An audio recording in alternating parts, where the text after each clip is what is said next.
Hello, everybody. Happy Thursday, and thank you for joining me again. I hope you guys had a really great week and you learned a lot last week. So, this week I was thinking that we would jump into something that I see a lot. It's going to be the do's and don'ts of for sale by owners. I'm just going to give you guys a couple of tips. First, I'm going to tell you is don't list your house until you are absolutely ready to show or sell your house, right? The first few weeks of the sale of a house is really crucial. When people see your house listed for a long time, it's like blood in the water, right? That's when all of the lowballing people start to circle, or regular buyers start to think something's wrong with the house. The best way to avoid any kind of conflict is to hire an agent. But if you don't want to hire an agent, the other thing is to schedule appropriately and hold an open house. And know that you're going to be showing your house to lots of people constantly. That's just the price of doing business, right? Another thing I see a lot of people do is don't become mean or belligerent to agents when we call.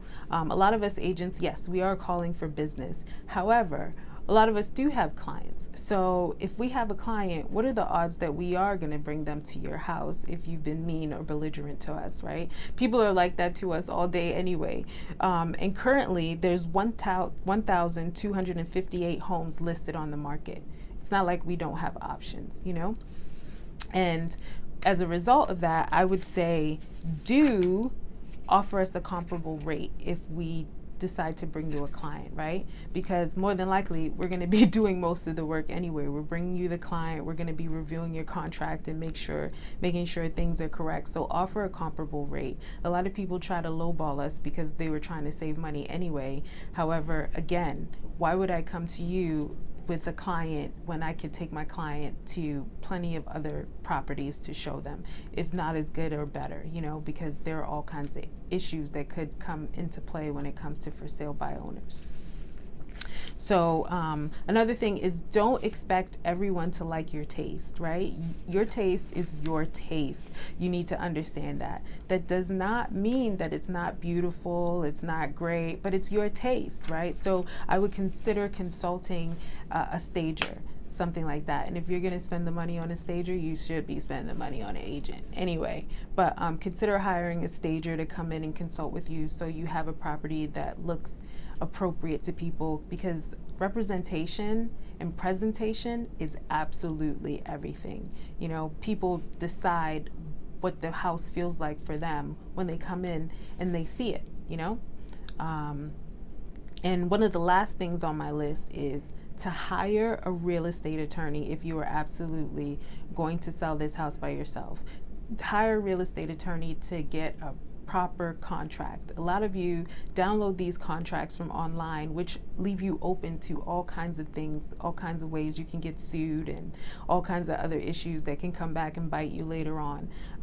So the best thing I can tell you at the end of the day, what one of the big do's is hire an agent, because we already have these contracts. We spend so many times every month, every year, we're required to update and know what belongs in a contract and how to help you, and you know, the proper language. And most of all, we have a fiduciary responsibility to you. So hiring an agent is the best thing you can do, because it also gives you the most exposure, and also the people who are going to be coming out to look for sale by owners are generally people who are just looking to see investors, and every now and then you'll get like a serious buyer, but otherwise it'll take you a really long time generally to sell your house, because the best buyers are looking to be represented, especially if they're first-time home buyers. They want someone who understands the market and can walk them through. They're not going to necessarily take a chance with someone